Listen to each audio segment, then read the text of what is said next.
Pag namatay ang media na kahit papaano, may boses. Ang namatay niyan isa sa mga species. Ang sabi ko, ang species yung press, yung free press. Yun ang mga namamatay. Hindi naman tayo lumaya talaga ng gusto At ang ating kultura ng patronage Kailangan may patron The nature of the times today, disadvantageous sa free press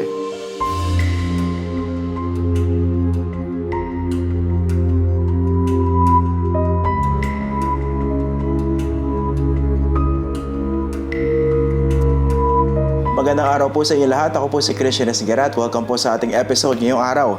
Dito po sa ating Facts First Convos. Napaka-importante po ng pag-uusapan natin. Alam niyo kung bakit? Well, nasasakdal po ang Philippine media because of this recent interview by this Australian journalist kay President Ferdinand Bongbong Marcos Jr. Yung tanong medyo matalim. Yung mga issues pagdating sa nakaw na yaman tsaka sa human rights violations nung panahon nung yumaong diktador si Ferdinand Marcos Sr. ay napag-usapan at mukhang nahirapan sumagot yung ating mahal na presidente. So ang comment sa social media doon po sa nangyaring interview na yan, sana yung mga Filipino journalists ganun din. So kaya ako nasabi, nasasakdal. Dahil tama ba? Yung pagtingin ng marami ng Philippine media medyo malamya, timid or docile in the words of the person that we're going to interview. So kasama po natin ngayong araw dito po sa ating Facts First Convos ang veteranong journalist na si Berhel Santos. Maraming salamat po for joining us, sir. Maraming salamat din, Ian. Okay. So, ang controversy over the past several days, so yung issue, isa po sa mga issues na pinag-uusapan, yung interview ng Australian journalist na si Sarah Ferguson dito kay BBM, okay? Ang unang tanong ko po sa inyo, base sa malawak na karanasan nyo bilang periodista, fair ba yung comment ng marami sa social media na yung Philippine media in general medyo malamya at hindi kayang magtanong ng ganon? Totoo yun, matagal nang ganun Actually, hindi lang naman ngayon yan. Hindi lang sa panahon ni BBM. Hindi lang sa panahon ni Duterte. Sa panahon ni Gloria, ganyan din Panahon ni Pinoy, ganun din Bakit kaya? Ang tingin ko nasa kultura yan Kamukha rin nung Congress, kung sino ang presidente na yung Kongreso. Mukhang yung media, pagdating ng kung sino ang presidente, nandun din Bakit? Hindi ba dapat hindi ganun ang tradisyon? Hindi talaga gano'n. Ang tayo naatasan ng ating konstitusyon na maging watchdog ng taong bayan Ang ibig sabihin niyan, dapat magmatsyag ka para sa taong bayan. Ang alam kong gusto ng taong bayan, magmatsyag ka ng maigi at ng matapang at ng walang kompromiso. Pero hindi ganun ang ginagawa natin At totoong malamya. Pero baka hindi lang malamya Ang tingin ko nga, una kultura yon at maaaring hindi alam ang ginagawa nung iba. So it's an issue of competence? Oo, competence. Maaaring ganun. Kasi bakit wala man lang ako makita na enough journalists to be taking on power in a bold way. Kasi sabi ko nga yung press freedom parang trumpeta yan You can be timid with a trumpet Hindi pwedeng hawak mo lang. Hindi pwede. Tsaka hindi, even the blowing, hindi pwedeng hindi bold. Kaya nga trumpeta tawag dyan Even the word trumpeting is ang ibig sabihin dyan malakas, sharp. Hindi ganun Pero just to be clear, baka sabihin naman ng iba, is it a general consensus na ganun ang Philippine media? Or baka naman meron pa rin kakaunti, hindi lang enough, na kayang hindi naman. sumuwag? Ko, meron naman ako nakikitang mangilan-ngilan. Pero all in all, talagang medyo may kalamyaan So, ang ating culture tapos competence. I'm sure meron pang ibang reason yan. Pero yung sa kultura, kasi malawak yung karanasan nyo sa media, especially nung panahon nung diktador. Ganun din ba nung panahon na yun? Kasi meron tayong mosquito press noon, di ba? O itong reality na nakikita nyo, this was only somehow made more pronounced during the post-EDSA era. Bago magkaroon ng martial law, malakas ang media. Kaya nga hindi matanggap ni Marcos Kaya nag-martial law Isa sa mga dahilan yan kung bakit nag-martial si Marcos. Maaaring ganon. Kaya nga, ang unang-unang ginawa ni Marcos, sinupil yung media. Pagkatapos ng martial law. So malakas talaga. Pero tama lang. Tama lang. Ang hindi tama si Marcos. You know? So tama lang yun. So what changed kung gano'n ang situation? I don't know kung ito hangover from martial law. Although hindi po pwede dahil pagdating ng 86, ang tatapang natin, there was an explosion of press freedom after 86. Napakatindi Kasi naramdaman how it is to lose it. Oh, to lose it. How it was to lose it. Oh, muscle there for 14 years. Kaya ganun. Lumakas yung media. Pero doon ko nakita na lumakas man ang media, hindi iyon ang kultura na na-establish dito sa ating sosyedad. No? Para sa media. Nagkataon lang na nanggaling tayo sa muzzling, kaya lumakas. Pagkatapos noon, unti-unti nawala na naman Sige, puntahan natin. Kasi, pasensya na kayo, medyo malalim yung pag-uusapan natin pagdating din sa punta na to. No? Let's talk about journalistic traditions. Kasi nung tinitingnan ko yung comments sa social media, sinasabi nila, bakit kayo sa Pilipinas, o bakit tayo sa Pilipinas ganito, medyo docile, pero bakit sa Australia ganito? I think it has to do with the journalistic traditions also. Okay? Ano ba yung journalistic tradition natin dito?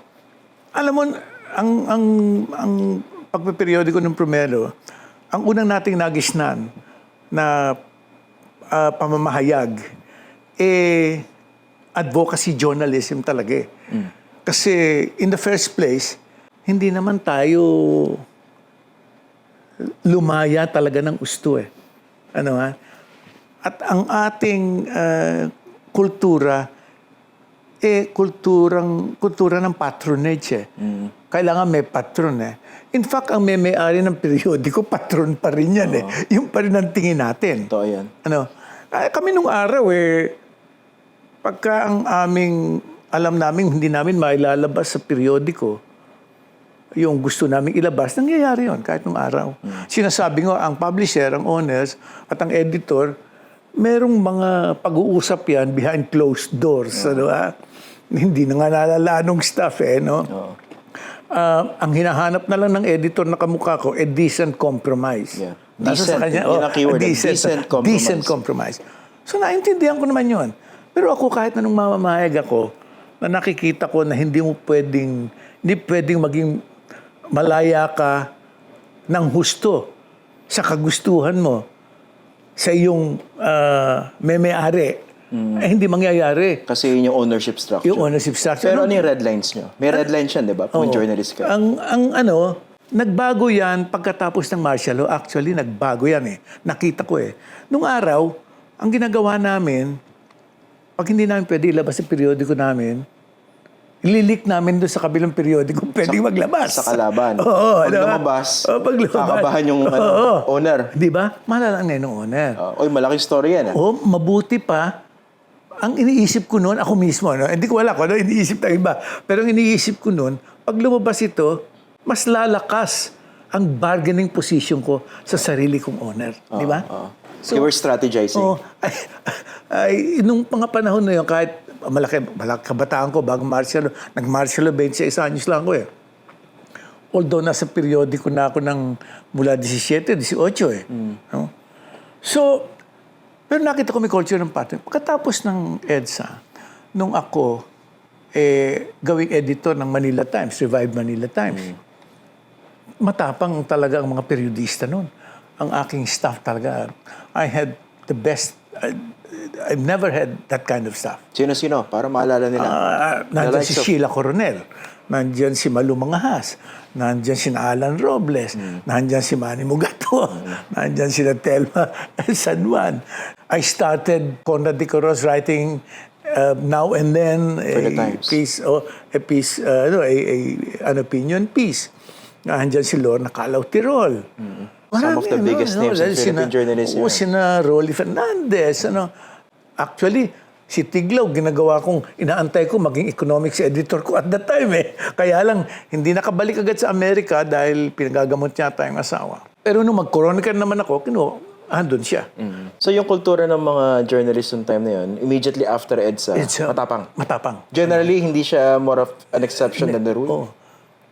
I don't know yung iba no? Pero ikaw naman, pag matapang ka, yung iba, ganun yan no? Mapipilitan tumapang. Mapipilitan tumapang. Kaya wala pa 2 months pa lang nung malaan ko na merong crony money sa aking periodiko, sa Times. I confronted their owners. Sinabi ko na, ay, hindi po pwede ito.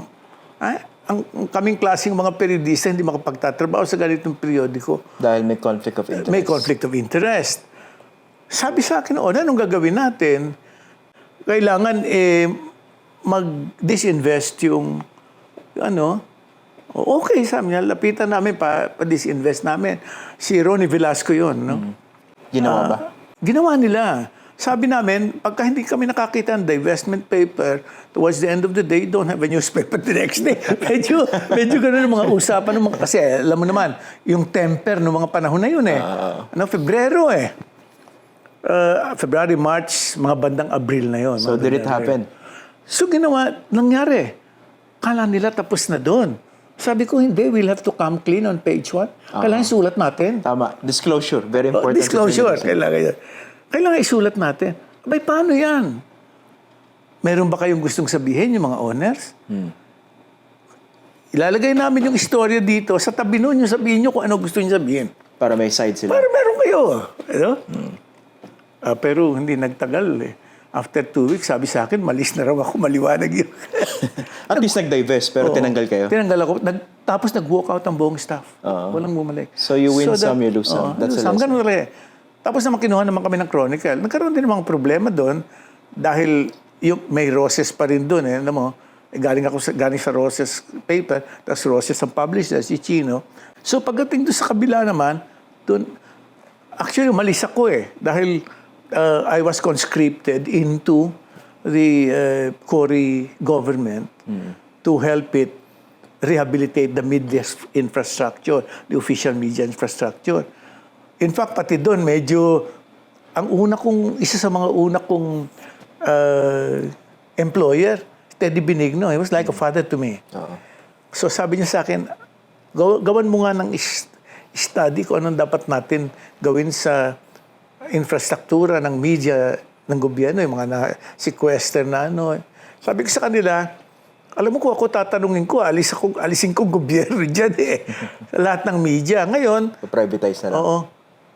Ngayon, maaari siguro kunin yung information department, dahil meron ka ng information function kayo Maaring yung network, okay, kasi una nakikita ko naman na baka kailanganin yan. Sa polisiya na lang magkakatalo. So, anyway, ang thinking sa loob ng gobyerno, nung ibigay ko yung study na yun, mukhang hindi pa tama ngayon. Kasi alam mong gobyerno, ganyan no? I could imagine, dahil ang damage na ginawa ni Marcos, sobra. Pagkatapos ng stint ko kay Cory, kinuha uli ako as editor. Alam mo, ang deal sa akin ni Henny Lopez, wala akong pakialam kung may balitang masama tungkol sa aking pamilya at tungkol sa aking mga kaibigan. Pero kaming pamilya, bago lang ninyo ilabas, tanungin niyo muna yung side namin. Yun lang. Tama naman. Nasunod ba? Nasunod. Alam mo, nasunod. Lahat yan, sabi ko, tama lang naman yan Tama naman. So maayos kami, so wala kaming diferensya ni Henny from the start. Ngayon, sinasabi mo, bakit ganito? Alam mo, kakatuwa itong sitwasyon natin ngayon Galing kay Duterte. Sinalbahe tayo ng gusto ni Duterte. First year pa lang ni Duterte, 20,000 ang patay. Term yata, sir, hindi lang sinalbahe. Binaboy. Binaboy talaga. Binalang hura. Totoo yun. Binalang hiya. Binalang hiya. Pagkatapos, pumunta sa Rusya, pumunta sa China. Sinabi siya ay godless. Yan ang mga nangyari. Sobrang ginawa sa Duterte. Maraming natakot. Kinulong si Laila. Kinasuhan si Maria. Lahat ng nilabanan kung sino ang sinabahe. So, anong gagawin mo ngayon? Dumating ngayon si Marcos. Mas okay naman siguro to kaysa kay Duterte. Mabait, hindi nagmumura. Oo, hindi nagmumura. Tama yung suot ng barong. Oo. Kaya kinalimutan na natin na ang kanyang pamilya nagplunder ng 10 bilyon dolyares at siya mismo ay sinasabi ng husgado na magbayad ng 203 million in taxes, ayaw pa rin. Pero okay sa atin. Kasi hindi nagmumura eh. Hindi pumapatay ng mga Correction, sir. mga tao. Hindi sa atin, tsaka doon sa ibang nanonood. Doon sa mga bumoto. Sa mga bumoto. Kasi ganun eh. Oo. At saka yung mga bumoboto naman, sabi natin, siguro binoto nila si Marcos dahil yung nangyari nung una, sama nung kay Duterte, ito na lang. Okay na to. O okay na to. Pero ang tingin ko hindi ganun eh. Kasi masasabi ko lang nung ganun kung ang magkalaban ni Marcos at Duterte. Yeah. Pero dapat lagi meron standards eh. Dapat nga may standard. Kahit sino man yung nakaupo. Kahit sino man yung nakaupo, may standard ka. Oo. Hindi ibaba mo yung standard mo para mag-adjust ka rin sa nakaupo. Pero ang atin ay ganito eh. Hindi ito standard eh. Ito ang reality ng psychology at kultura ng ating sosyedad. Ano yun? Pagka ikaw, you've been wallowing in poverty for 2-3 generations. Pagka lumapit sa'yo, paggising mo bukas ng umaga, ayos na yan. Doon ka boboto eh. Kasi pag ang mga ngako sa'yo, kasi halimbawa ako kandidato, hindi ako makapagsisinungaling. Alam mo, kahit ako manalo, hindi ko naman kayo maiaahon agad-agad eh. Baka isa, dalawang generation pa. Abay, ba't ka namin boboto? Tsaka panagpaliwanag pa kayo ng Diba? sistema. Sistema, papaliwanag ka. Hindi na. Dito na lang kami, baka sakaling merong ganun. Merong marunong mag-magic eh. Akala nila ganun. Ang tawag doon, budol, di ba? Yeah, budol tawag doon. Budol yata tawag. Oo, yun tawag doon. Okay. So, yun ngayon ang nangyayari sa atin. Pero yung ganyan, di ba supposedly, pag nasa media ka, you should know better. Kasi supposedly, you were prepared to land that job. Exactly. To perform that role as a fourth estate. So kung nakikita mo na binobobo yung tao ng mga politikong walang hiya, you should tell them. Sabihin mo. And you use the power, the voice of media. I agree with you, sir. No? Binabanggit ko rin yan before sa mga episodes. Yung patronage politics, pasok na pasok din sa media. Sa media, ganun May din. patronage sa media. May patronage din bakit sa media. ganun? Kasi nung araw pa, alam mo, kahit na bago pa si Marcos, nag-martial law. Alam mo may may-ari ng media? Lopez, Ibig sabihin, yung talagang mga may kaya na maaaring gamitin yan. The elite. Oo, the elite, para protektahan. Elizalde, di ba? Yung mga may-ari ng mga So, ibig sabihin, yung mga malalaki ring tao may may-ari ng media. Kasi naman, mahirap mo naman, hindi mo magagastusan. Medyo mahal, capital intensive talaga yun eh. Oo. Ang media. So mahirap. Ang actually ang media naman, hindi naman freedom ang ginagarantiyan yan eh. Plurality of voices lang yan. No? Hindi naman yung freedom. Hindi magagarantiyahan talaga yun eh.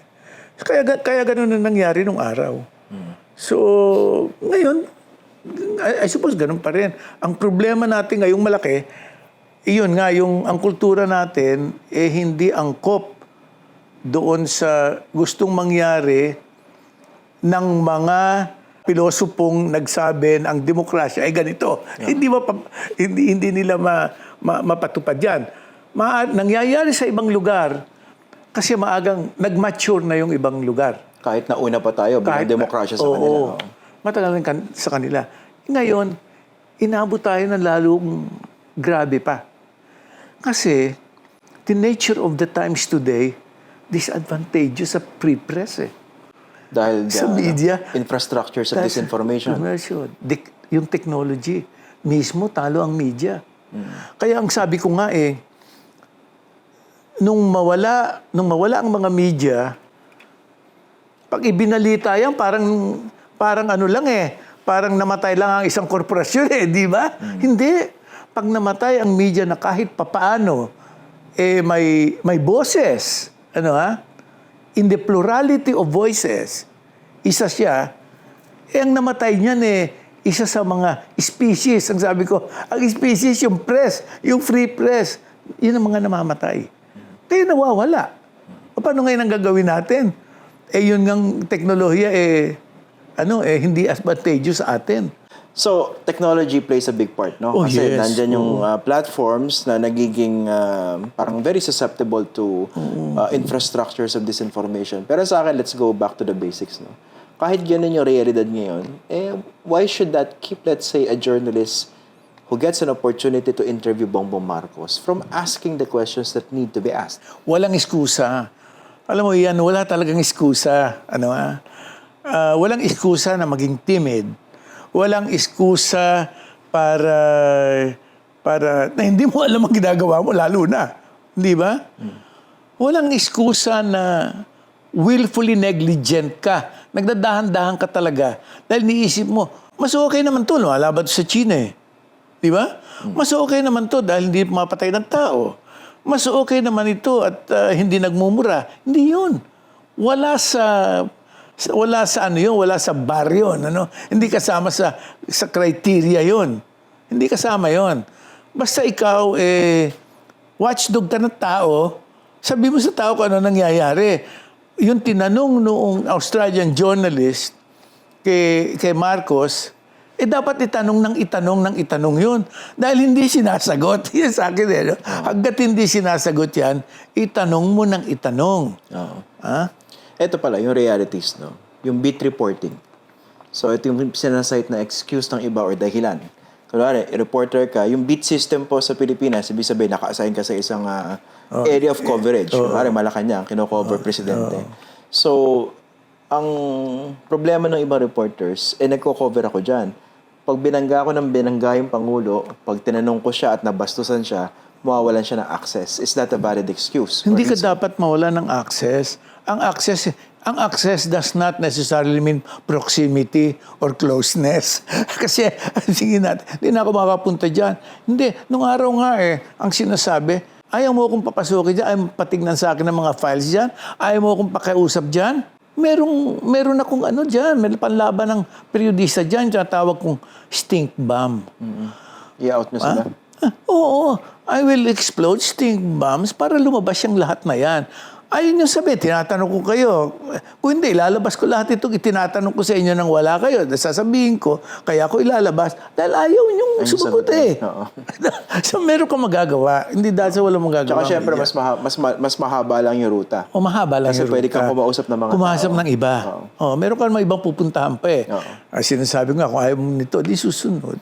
Ito, example din yan. No? Ito, napapansin ko sa foreign coverage ito. No? Based sa experience ko. Pag kinover mo yung presidente, for instance, sa isang foreign trip, kunwari, Australia, Melbourne, di ba? Presidente natin, napakiling magbiyahe, no? May Germany, tsaka Czech Republic. 21 trips to 15 countries. In as many as many months, ha? Kaya kung journalist ka na ang excuse mo coverage pero gusto mo lang mag-junket, this is the perfect coverage. Anyway, kung talagang matino ka naman journalist na nandun ka, nagko-cover sa presidente, let's say sa Australia, minsan kasi, di ba yung realidad, sir, yung pagkausap mo yung presidente, pag nainis sa'yo, pwedeng i-ostracize nung PCO, nung media ng Malacanang, di ba? So, how should journalists deal with that? Alam mo, kailangan magprepara ka bago ko palang pumunta doon sa biyahe. Alam mo na kung mangyari ito, maaaring mawalan ka ng access. So, dapat alam mo na kung ano gagawin mo. Or cold treatment. Oo, exactly. So, alam mo na, anong gagawin mo pag na-cold treatment ka? Magsasalita kayo ng kukwento mo yung ano mo, yung inabot mo dito sa klase na presidente na ito. Ito. At ako, hindi ko mapuntahan ng presidente dahil nagalit sa akin yung cordon sanitaire. So you can talk about your experience. At ito ang mga tanong na dapat sanang sagutin nila na ayaw nilang sagutin. That's your stick bump. Ito yung mga tanong. Ano ang sagot yan? Walang sagot. Bakit walang sagot? Bakit ayaw sagutin? Maaring ayaw sagutin dahil dito sa mga rason na ito. So meron ka na ngayon na yung komentaryo, okay lang yun eh. Walang kaso yan. Basta It's valid. fair, basta valid. Walang kaso yun. Pagka iniisip mo, paano kaya, baka mamaya i-shout out ako nitong mga ito eh. Huwag ka na lang sumama ko. Iniisip mo. Kung iisipin mo lang, pag ganun nangyari sa akin, na lang ako, kompromiso na lang ako. Hindi mo po pwede. Tsaka pag sumama ka sa kainan. O, sama ka sa foreign kainan. trip. Ba't yung sama ng balita mo? Ang sama Oo, ng siya, bakit? Nagkakasitahan minsan yan. Oo, kain-kain ka dito. Tapos ang sama ng balita mo. Ito pala sir, yung ito madalas ko makita to online nung panahon ni Duterte. Bakit hindi na lang kayo tumulong sa media? Sinagot ko na yan sa mga previous episodes natin. Pero maganda madinig natin yung opinion ng isang veterano. So, ano yung mali rin sa tanong na yun? Sorry very yung tanong ko slanted technically kasi mali yung tanong eh. Kasi sinasabi ng iba online, bakit kayo sa media puro kayo paninira at hindi na lang kayo tumulong sa gobyerno? Hindi yun ang role ng media. Pagka tumulong kami sa gobyerno, wala nang watchdog. Gobyerno na tayo pare-pareho. Lalaki yung PCO. Lalaki lahat yan. Ibig sabihin, yung ng news, definition ng news, strictly, is the ugly truth. Yun talagang masama na magkakaroon ng masamang repercussions, impact, effects sa tao, yun ang balita. Oo. Yun yung kasabihan before na bad news is good news. Yun. Ngayon, pagka good news lang, hindi mo kailangan yan. Hindi mo kailangan ng good news actually Hindi mo kailangan Hindi, tsaka hindi mo na i-cover yung good news kasi yun dapat yung norm. Oo, yun ang norm. Ang good news, kino-cover lang yan kung ang epekto, kailangan malaan ng tao dahil may dapat gawin ng tao in relation doon sa good news. Anong gawin ng tao? Ibig sabihin, mas maraming benepisyo ang tao dahil sa ginawa ng gobyerno. Okay. Para kayo makakuha ng benepisyo, anong gagawin nyo? Kaya nyo lang sinasabi yun. Example, extended na, kunwari, 10-year validity ng visa. Exactly. Ganun. So, meron yan Hindi po, yung mga tanong na yon, may sagot lahat doon Yun nga Ito rin napansin ko, sir, nung 2022 presidential campaign. Tinitingnan ko in particular yung, TV Patrol, mga panahon na yun. Parang feeling ko, dahil sa karanasan under Duterte, tapos dahil sa bashing on social media, there was a conscious effort on the part of the producers, I don't know kung sino ron, na i-balance. Kaya ang baduy ng coverage. Yung parang pinilit na bigyan ng equal airtime yung mga kandidato. Miski hindi newsworthy. Kasi ayaw mapagbintangan na kumikiling sa isang Although, tama rin naman si Duterte, noong 2016 may kinilingan kasi network, di ba? Pero, noong 2022, parang naging ridiculous tuloy yung report. Ridiculous? Dalang maniwanag, ang terms of engagement, simple. Ako, ang kabisi, dito sa news organization na ito, ako magsasabi kung sino ilalagay ko dyan, sino hindi ko ilalagay. Simple na yan di ba? Tsaka sino unang lalabas? Kung sino lalabas, lahat yan, akin yan. Ngayon, ewan ko yung iba. Yung mga yan, may sarili silang media Doon lang talo ka na Dahil sila ilalagay doon, hindi yung iba Ganun din yun. Actually, nababalansi yan, as a matter of course. Nababalat yan as a matter of course. Ang problema natin is, pagka sinabi mo na equal coverage, lagi yun. Fair. Kung 2 minuto, 2 minuto rin ako dito. Equality in airtime is not fairness Hindi yun. Hindi fairness ang equality. Hindi yun ang sense na equality na fair. So dapat yun. Dapat ipaliwanag yun. Napansin ko rin sir sa ibang sa ibang network Although duopoly naman nung time na yun. Oo nga, totoo. Pero ganun din sa kabila stasyon Pansin ko sa naalala ko, di ba? Kaya nga sabi ko sa iyo, kultura, patronage. Yung si Lenny Robredo nagpunta rito nakipagkamay. Yung ganun ba? Oo. Na wala namang balita. Wala namang balita. At saka gabi-gabi, hindi ko maalam, wala namang sinasabi to presidente pero nasa TV gabi-gabi. Hindi ko maintindihan. Okay, sa Isko, nag-appear sa ganito. Si Bongbong Marcos sa ganito. Ang dami-dami hindi natin nakikitang balita. Ngayon, dapat pakita natin, pinag-uusapan natin kung anong klase ng politiko meron tayo. Wala nang nagsasabi kung ano nangyari kay Isko. Kung meron bang sumobra doon sa kanyang kitty, may sumobra ba? At kumita na naman. Sa contributions. Di ba malaking bagay yan, Kasi yan speaks to our culture. Political culture. Walang nagsasabi na yung mga merong nagpunta sa Supreme Court Ang sabi, nandaya raw si Marcos Wala akong naririnig. sinabihan na ng Supreme Court na, uy, Comelec, ilabas nyo yan. Di ba? Logs. Pero hindi pa rin nilalabas hanggang ngayon.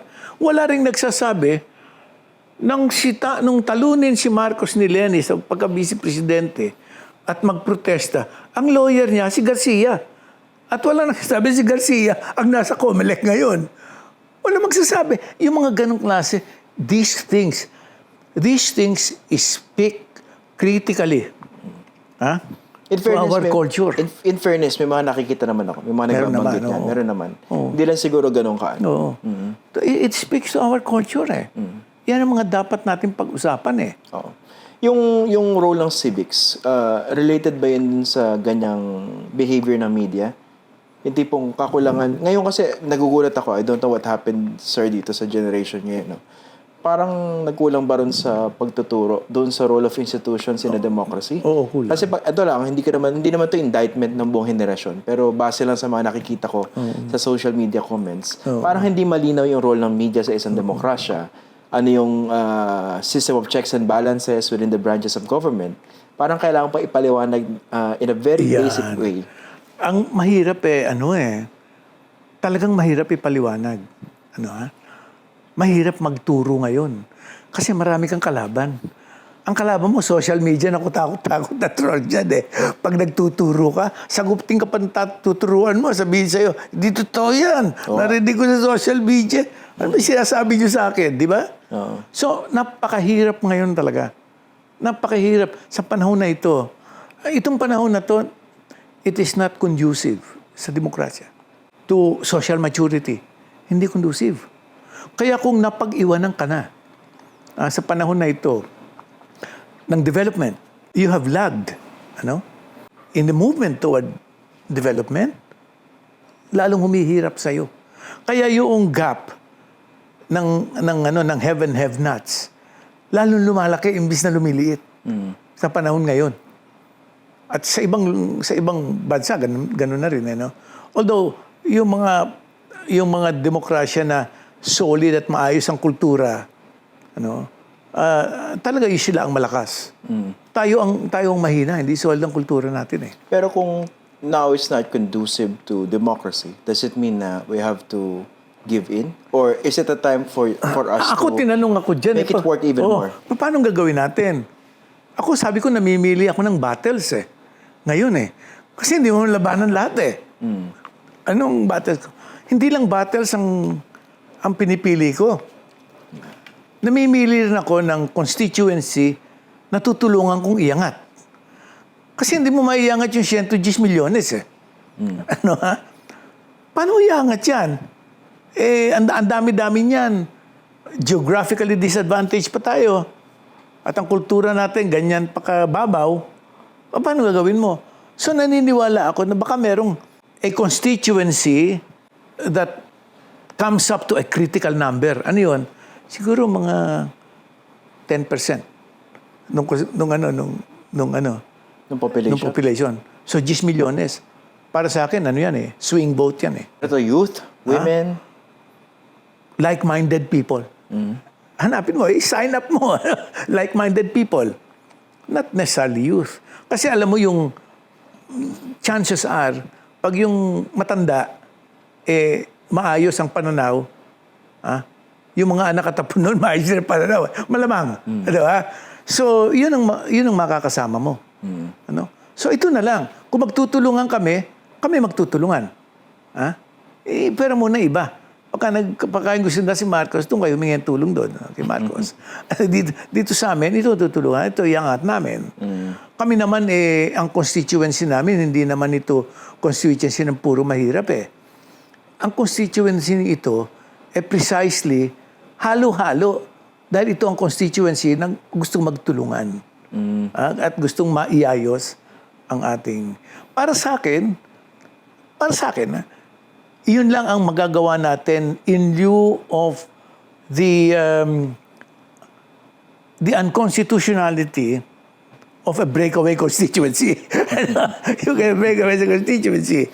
So might as well just set up your constituency within a constituency. But, ganun gawin natin. Basically, as a veteran journalist, so ano yung mga pwedeng iwan yung lessons or nuggets of wisdom doon sa siguro mas batang journalist ngayon? Although again, in fairness, ako mismo marami ako nakikitang bata, mga a few years pa lang sa industry, pero matatapang. Diba? Mas matapang pa nga rin sa mga tinubuan na ng kalyo tsaka ng ugat. Diba? Pero I mean, any advice on how to do the job properly given the context that we have now? Alam mo, ang dapat, hindi lang tapang Sama-sama yan Pang-intindi. Dapat naintindihan mo kung ano ang role mo sa isang demokrasya. Yung tapang, dahil the nature of your role,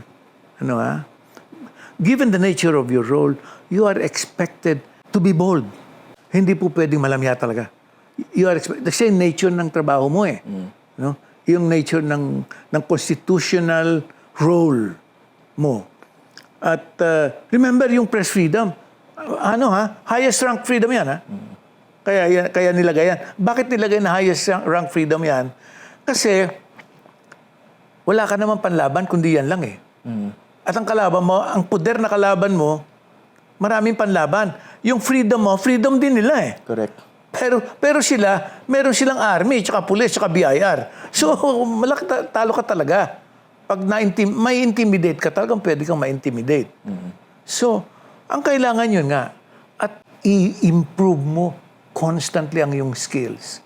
Kasi skills yan both, not disciplines yan Dapat naintindihan mo kung anong disciplines ang dapat mong pag-aralan para ma-enhance ang practice mo as a journalist. Ano yan? Basic economics. Kailangan meron kang konting social anthropology, history. Yung mga kailangan, mag-brush up ka dyan. Numeracy. Oo, numeracy. Numeracy, basic yan. Tsaka civics. Oo, civics. Dapat naintindihan mo lahat yan. Ngayon, kung... Kaya hindi madali. Hindi madali. At yan tuloy-tuloy ang pag-aaral mo yan. At yan pati ang application mo yan medyo nagte-test ka ng mga applications yan. Kasi hindi mo naman, itong ating klaseng profesyon, hindi naman sinasabi talaga dito kung anong dapat mong gawin yung dapat mong gawin, hindi naman step by step yan, sabi sa iyo no? Dapat ma-develop, hindi siya exact science. Dapat ma-develop sa iyo yung righteous instincts. So, para ma-develop yan, kaya mag-alam ka ng historya. Pag nag-aral history lang, pag pinag-aralan mo history natin, medyo hindi ka na mabibigla kung ba't ganito ang nangyayari sa ating buhay Di ba? So, dapat siguro iyon. At dapat talaga, yung mga maaayos, kahit na periodista, lahat ng maayos. Maayos na mga businessmen, maayos na periodista, maayos na professionals. Yun ang dapat magsama-sama. Yung mga iba, bayaan nyo na lang yan. Wala kayong magagawa dyan. Ay, ito ang puwersa na dapat magsama-sama. If you will note, yung mga siraulo, mas madali magkaayos Tayo, hindi ko maintindihan kung bakit tayo hindi magkaayos-ayos. Baka dahil nag-iisip. Oo. Sumosobrang pag-iisip. Ang tingin ko hindi yan dahil sa nag-iisip. Sumosobrang mag-isip. Sumosobra talino, ganun So, hindi makapagbigayan pero ng iba, porsyentuhan lang yun Magka nagkaayos kayo na itong porsyento sa'yo, ito sa akin, okay na tayo. Madali na mag-unify. Madali mag-uniteam. Okay, maraming salamat, Mr. Maraming salamat din. for joining us. Maraming salamat. My pleasure. Thank you, sir. Thank you.